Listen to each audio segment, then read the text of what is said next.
Hi, y'all. Welcome back to the Plant Plan. I'm Lindsay. I want to help you eat well for your health goals. May that be muscle gain, fat loss, general health and well being, weight maintenance, any of those things.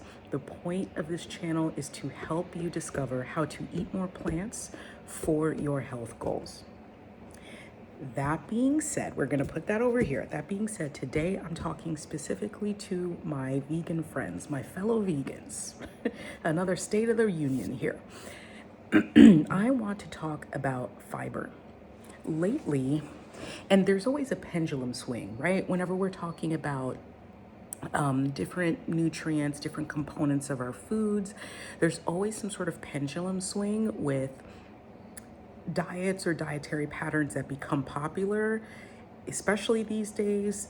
It's like the next day there's the exact opposite diet, right? And so what we're seeing now is this like protein and then somehow anti-protein thing going on where everyone's too focused on protein and this and that and a third. I have a protein video. It should have come out already if this is out. Maybe it hasn't. I don't know. But I have feelings about protein. I talk a lot about protein here because I know as a vegan, I'm probably going to attract a lot of vegans and vegetarians and pescatarians to my channel. Vegans do need to be concerned with protein, and that's why I talk about it. That's why I focus on it, because all of the other things that are really important, we got that covered for the most part. We got that covered, right? So that's why I focus on that. What happens though is it seems like anytime you bring up protein, someone comes in and talks about fiber and says, everyone's on and on about protein, but what about your fiber? Sassy Z Snap, and as if that's like the anti-fiber nutrient or something. I think the issue arises where there's the idea that people who eat a lot of protein are not eating a lot of fiber, which actually isn't really true. I think this idea comes as a backlash to the kind of pushback that a lot of vegans have. Oftentimes when someone says they're vegan, there's this like, oh, but where do you get your protein thing, right? And then it's almost a knee-jerk response to say, where do you get your fiber from, right? As if those two things are mutually exclusive. There's this idea that meat eaters eat a lot of protein. A lot of times they don't. A lot of omnivores are not actually eating a lot of protein. They're eating a lot of meat. That doesn't necessarily mean they're eating a lot of protein, or they're eating a lot of animal products. That doesn't necessarily mean they're eating enough protein. In fact, this is why you see a lot of people, they like start exercising or lifting weights or something like that, and then they switch to a actually high protein diet, right? I think we need to start divorcing the idea that meat equals protein, right? Because just because there's a presence of meat in your food doesn't mean, or I keep saying meat, but even if there's a presence of animal products in your diet, it doesn't mean that you're automatically on a high protein diet or a diet that has the appropriate amount of protein for you, right? Okay, that aside, I'm talking directly to my vegans right now. And I mention that also because I'm going to talk about fiber for the general population, for omnivores. Fiber is a concern. There's a lot of people, most people are not eating enough fiber, nowhere near enough fiber. This is known, it's well documented, everybody knows this. Eat your vegetables, eat your fruits, and etc.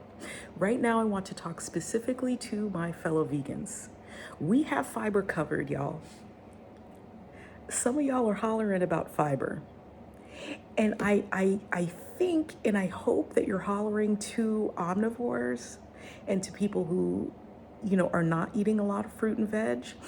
But we're actually in kind of an echo chamber. And so who you think you're reaching is not actually who you're reaching. And so we're having this thing where everyone's yelling about fiber, but everyone who's hearing the yelling is already eating enough fiber. And for some reason, we all think that we need more fiber. Like, we're fine. We're fine. Some of y'all are eating 50, 60, 70, 80 grams of fiber, and like, maybe you're not having digestive issues, and that's wonderful. I love that for you and your microbiome. Very robust, love to see it. But most of us don't need to be eating that much fiber. Certainly not right after switching to a vegetarian or vegan diet. Certainly not, because your body is not used to that yet. Your body does not yet have all of the microbes and enzymes and whatever to break all of that down. You have to build it up. You have a little army in there, right?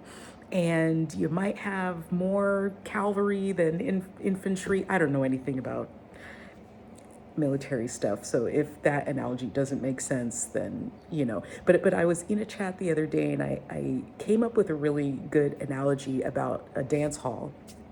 And you can think of fiber as people on the dance floor. And if the DJ has a specific, like, this is a type of music that DJ is really good with, then the people who like that music are all on the dance floor. And you have some wallflowers in the back waiting for their jam. Their jam never comes up. And you know what? They're not inviting their friends to that club, because it's like, all right, there might be a good song or two, but really it's not really my style. I got nothing to chew on over here. But when they change the DJ and now it's that fiber's jam, it's going to the dance floor, it's calling its friends, yo, they got the new DJ, he's playing what we like, da da da, come through, and then they start multiplying. It's kind of analogous to that, what's going on. If you change your diet, you can slowly build up what you need to process those new fibers and those new things correctly, right? So you don't want to go from a diet that has like the standard American 5 to 10, maybe 15 grams of fiber a day, to 40, 50, 60. Please don't do that. And you may have already done that. Let me know in the comments. You feel free to give us some TMI. It's fine if you're comfortable, right? Because we all poop, we all fart, we all got gas. Okay, so we don't gotta be cute about it. Not on my channel, right?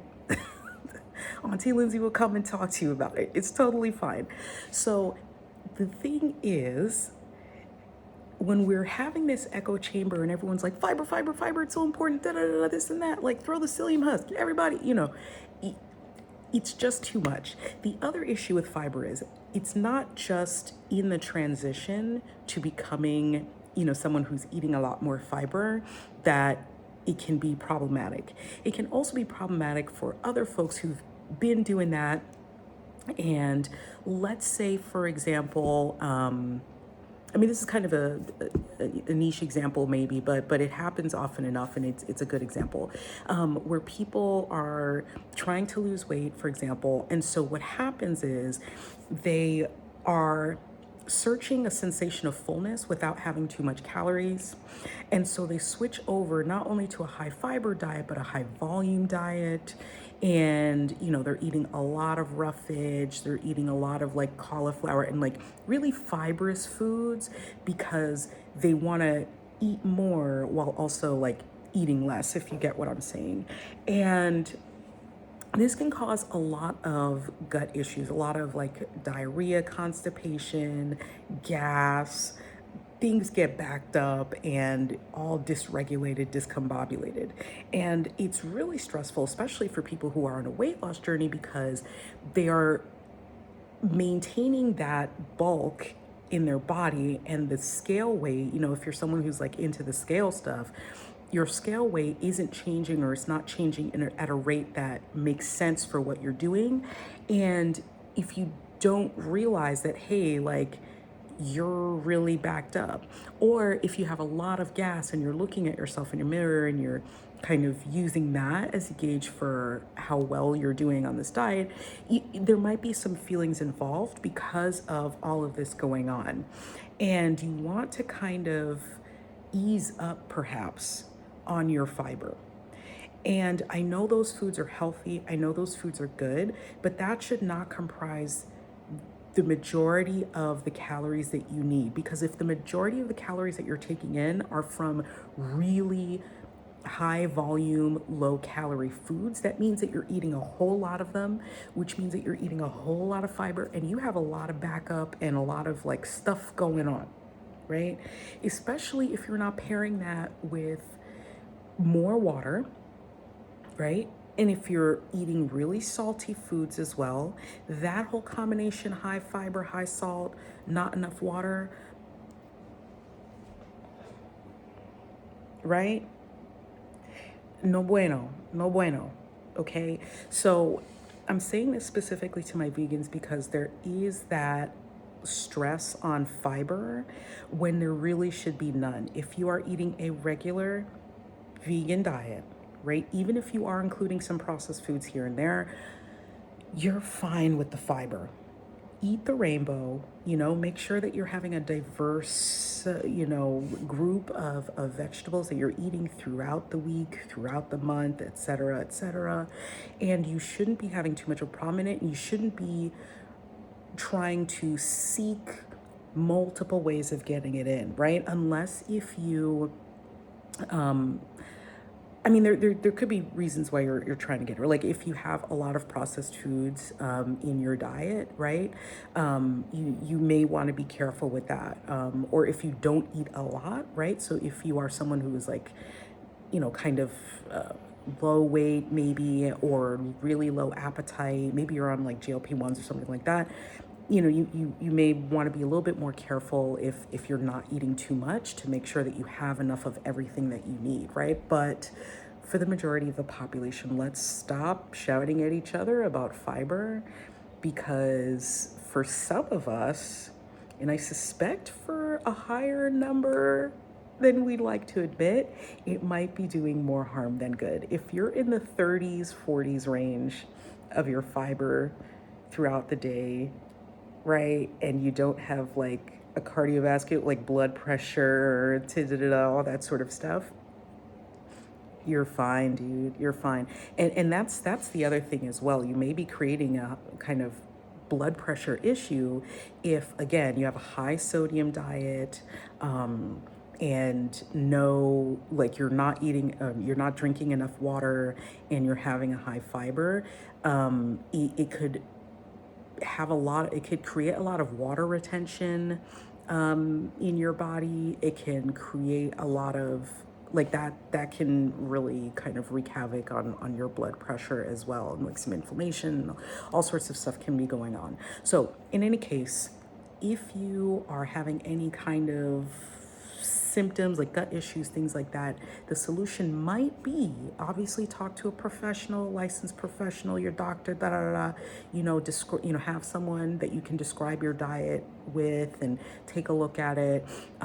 As a kind of preemptive measure to that sort of meeting, you might want to start like tracking your food or making a little food journal, and then kind of looking and being like, oh, you know what, I'm getting in like 80 grams of 100 grams of fiber a day, and I have these gut issues. Okay, maybe I could relax a little bit, right? So have a discussion, monitor what you're eating if you're experiencing some of those symptoms, and consider, hey, maybe I'll lean more on rice this week, right? Or I don't know, bread, or like maybe I'll calm down on the huge salads and huge smoothie bowls and like all this stuff for a little while, and see if that is good, if that helps. Because really, like, yes, there's no stated upper limit for fiber, but that doesn't mean that an unlimited amount of fiber is best, right? More is not always best. So let's be chill. Honestly, like, I'm so tired of seeing people just like screaming all over the internet about fiber, especially as a response to people who are encouraging folks to eat more protein.